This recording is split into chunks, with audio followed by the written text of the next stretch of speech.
Welcome to Star Citizen, and today we're talking about ship's health. For this reason, I'm also flying the Esperia Talon, because this ship has some really weird health situation going on. To keep it simple, every ship has three types of health: the body health, the nose health, and the total health. This is why I also picked the Talon. As we can see, it does not have nose health. This means there is no nose damage on this ship. It doesn't have a nose part. It doesn't mean its health is zero, there just isn't anything to damage. Its damage to total health is eventually more effective than actually damaging its body, as it will get disabled worse than most other ships in this game.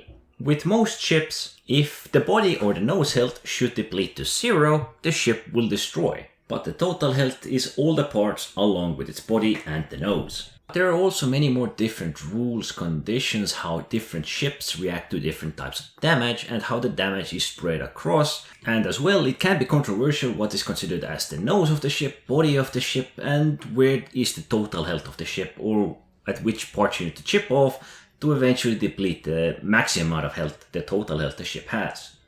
Most of us probably have shot off a wing or a thruster or a part of the ship.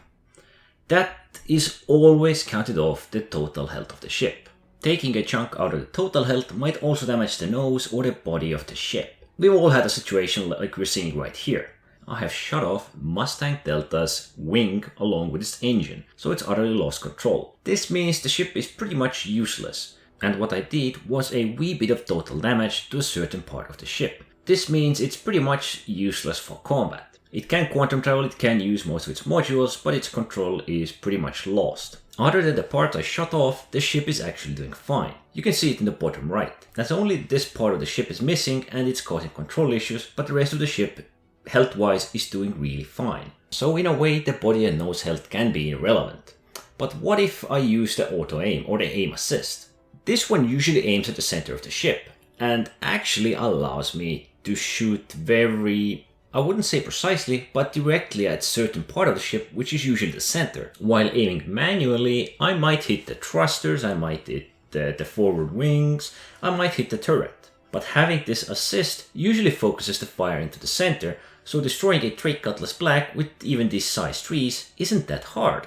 Now Drake is a good example, because if you look at everything this ship has, its body is really huge, it's fat, it's beefy. It is clear that we can hit the center of the ship, which is usually the body part, really easily.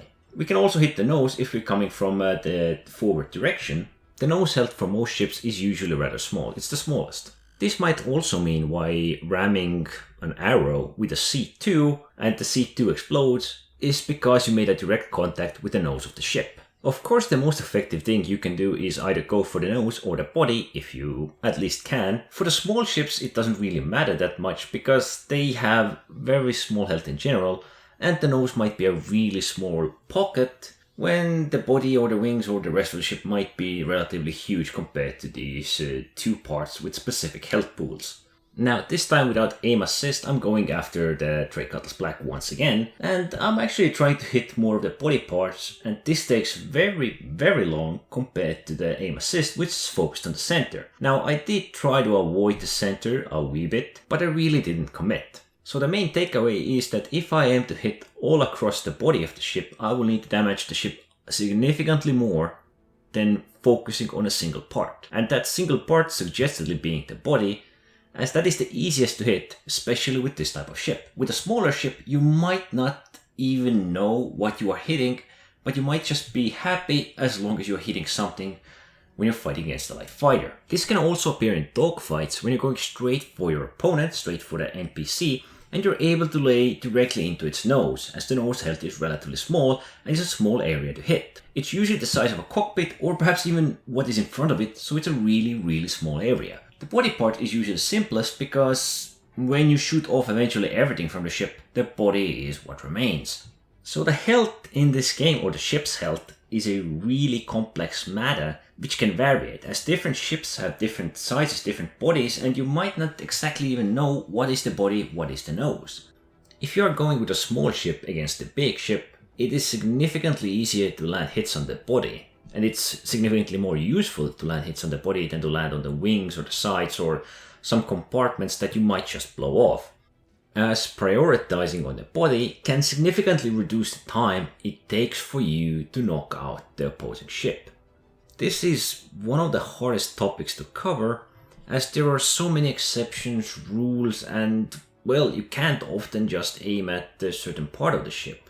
With the right approach, it can be significantly faster for you to knock ships out, especially the bigger ones, but even there, you might want to focus on surviving instead of maximizing your damage, unless you're a really good and aware pilot. So I hope this explained bits and pieces of the health of the nose of the ship, body of the ship, and the health in general. It might sound easy, it might sound useless, but it's there, and if you know what you're focusing on, you might get some really fast engagements against bigger ships.